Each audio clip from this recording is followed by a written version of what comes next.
What's going on, everybody? For those who don't know, I go by BLSG, and this is another Sixers offseason video. If you guys are new to this channel and love talking Philly sports news every single day, go down below and hit the subscribe button, smash the like button, make sure to turn on the notification bell so you guys are instantly notified whenever I upload a new video. Now today for the Philadelphia 76ers, we are here to talk about 3 trades that the Sixers can offer to the Utah Jazz, since the Utah Jazz are in the middle of a dumpster fire right now, as obviously they're getting rid of a lot of their players right now. Obviously we know that the Utah Jazz have gotten rid of players like Donovan Mitchell, they've gotten rid of players like Rudy Gobert, and they've also gotten rid of Royce O'Neal as well in the offseason. And the Sixers really do need, 100% need, a lot of help with their bench. Even though we have DeAnthony Melton, even though we have PJ Tucker, even though we have Daniel House, even though we just acquired Montrezl Harrell, the Sixers are looking to add more depth, to add to this bench, to make this be eventually one of, if not at least a top 3 bench, and some more depth behind the starters on this team. So without further delay, let's get right into it. As we look at Sixers Wire, shout out to Sixers Wire for the article. I wanted to get to this like a few days ago, but I never had a chance to. But we're going to get into it here tonight as we read over the article real quick here. As it says, it appears the Utah Jazz are in the middle of a fire sale. They have moved both Rudy Gobert and Donovan Mitchell this offseason. They also traded Royce O'Neal at the beginning of the offseason. Therefore, it would make sense that veterans Jordan Clarkson, Rudy Gay, and Malik Beasley are available. Those 3 make the most sense for the Sixers in a deal due to the idea the team could always use another ball handler and more wing players. Here are 3 trades the Sixers can make to acquire each player from the Jazz that works for both sides. And then they obviously do the credits and everything. And they also say a special thank you to cap specialist Yossi Goslin, I hope I pronounced that right, for helping with the logistics of each deal and making sure the money works. So, first player for the Utah Jazz that the Sixers can potentially acquire is Malik Beasley, that was from the Minnesota Timberwolves. And I will read what it says underneath it first, and then I will read off the trade. So here we go. So, for Malik Beasley, according to Sixers Wire, it says, considering the lack of offensive development from Thibault and the downward turn Korkmaz has taken, the Sixers could inquire about Beasley. The 6-year veteran out of Florida State averaged 15.1 points and shot 38.9% from deep for the Minnesota Timberwolves. He would be a big help to the team's bench unit. Losing Niang would hurt, but it would show faith in Paul Reed to give him a shot as the primary backup big man. So now we look into the trade that it does show for the Philadelphia 76ers to acquire Malik Beasley in a trade with the Utah Jazz. So, for the Philadelphia 76ers, they would obviously receive Malik Beasley, and then for the Utah Jazz, they would receive forward/guard Matisse Thybulle, guard/forward Furkan Korkmaz, and then forward George Niang. So, obviously we know George Niang as a loss would hurt the Philadelphia 76ers. But when you bring in depth like Malik Beasley to your team, when you bring depth like that into your team that can drop about 15 points a night off your bench, which is what the Sixers are looking for right now, it would be a massive upgrade over Matisse Thybulle, Furkan Korkmaz, and George Niang all at the same time. Would I do this trade? Absolutely, I would do this trade, because you get a forward. I believe that is what Malik Beasley is. I believe it is a forward, if I'm not mistaken. Correct me if I'm wrong if he is a guard. But I believe, if I'm not mistaken, Malik Beasley is a forward. And obviously, he's definitely a lot better than Matisse Thybulle. He's obviously better than Furkan Korkmaz. And then, like I said before, George Niang would hurt to lose to this team. He's obviously a great young man. But just having Malik Beasley on this team really helps out the bench. And again, guys, we have not seen a bench like this currently right now with PJ Tucker, with Daniel House, with DeAnthony Melton, with Montrezl Harrell. We have not seen a bench like this probably maybe close to the year that we got knocked out, in the year when we got knocked out in the playoffs against the Raptors, where Kawhi Leonard hit the dagger. If not up to that point, it had to be the year where the Sixers last got past the first round. And if not even that, The last time it might have happened was back in 1983 when the Philadelphia 76ers did win the NBA Finals. But I would absolutely do the trade to get Malik Beasley. It would also be a guy that for sure 100% Doc Rivers would use, because obviously, as we know, Doc Rivers, he does not like playing with the younger guys for literally no reason whatsoever. So bringing in Malik Beasley would definitely be someone that Doc Rivers would definitely use to add to this team, and can definitely be someone that can definitely be another rotational piece when it comes down to playoff time for the Philadelphia 76ers. Now moving on to the second player here for the Utah Jazz in their little fire sale here. We have forward Rudy Gay here. As again, I'm going to read what the information says first, and then I'm going to read off the trade. And then, as it says, Rudy Gay is nearing the end of his career after 16 seasons, but he can still be an asset to the bench unit. Korkmaz's lack of production in the 2021 to 2022 season is something to really examine, and even with Gay's declining production, he at least can get to the basket and make plays for himself and others.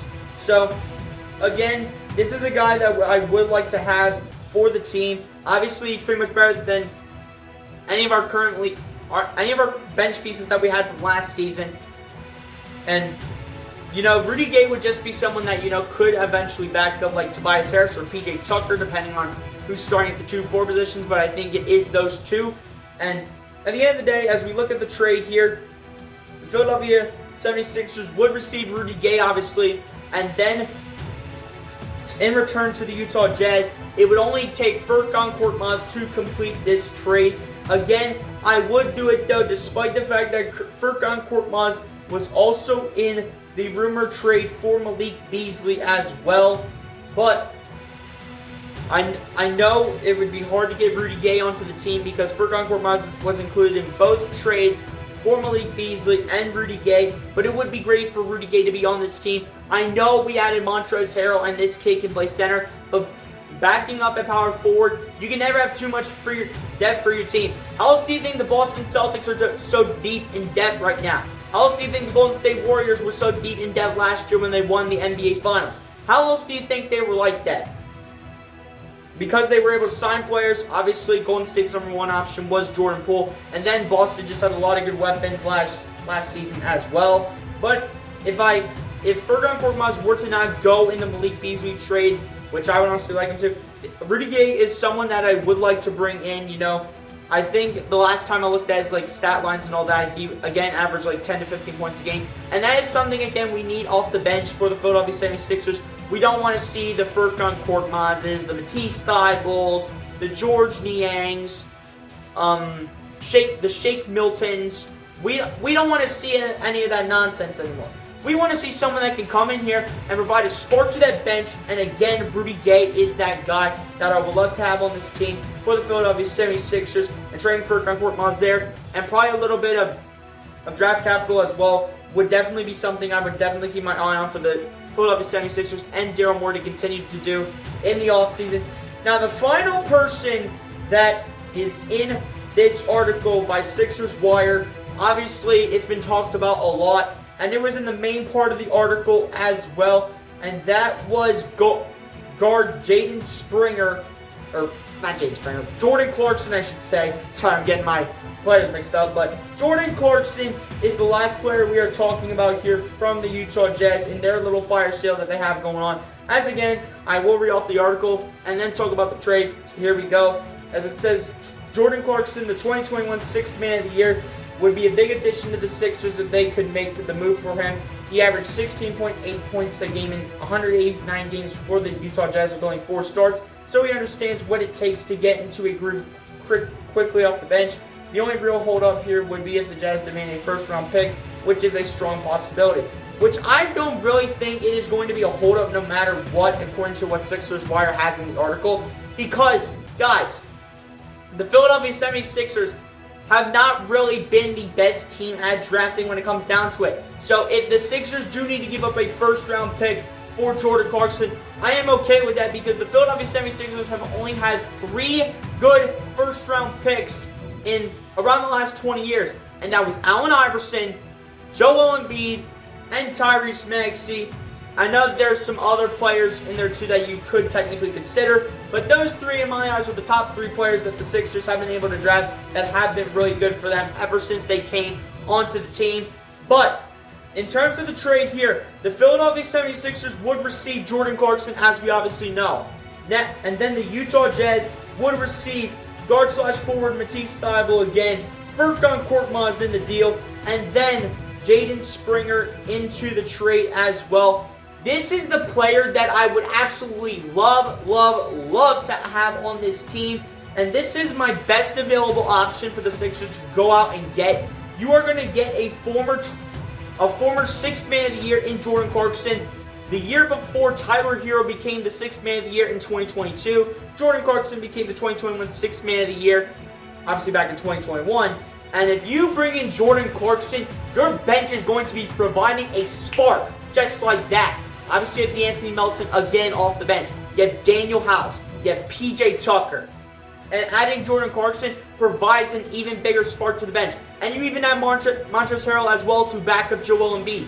Montrezl Harrell might not be an Andre Drummond kind of player with the rebounds and all that, but he can put up points, put up 10 to 15 points a night off the bench, which in my eyes for now is the basic thing we need to see out of these players. Until they can improve their game a little bit, 10 to 15 points is a respectable amount of points a game for me. And as long as these guys can keep doing what they're doing, then this bench can be dangerous, and this whole team as a whole can be dangerous. And in my eyes, I can definitely see this team as a top 3 team in the Eastern Conference as a whole. Especially if they do get Jordan Clarkson, then in my eyes, it's definitely a lock that they will be a top 3 team in the Eastern Conference. Adding Jordan Clarkson, or even adding players like Rudy Gay and Malik Beasley as well. But guys, leave your thoughts down below in the comment section on what you guys think. Would you guys like to add Jordan Clarkson, Malik Beasley, or Rudy Gay to the team?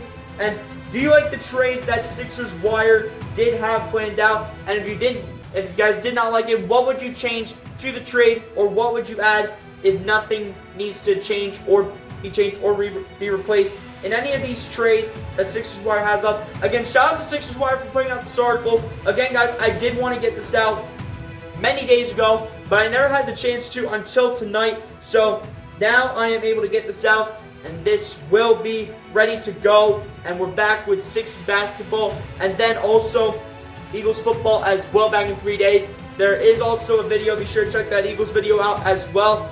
As anyway, guys, give me your thoughts down in the comment section on what you guys think about these trades, and let's go Sixers, man. Anyway, guys, I'll see you next time. Be sure to like, comment, subscribe, and I'll catch you guys in the next one, man. Peace out. Go Sixers!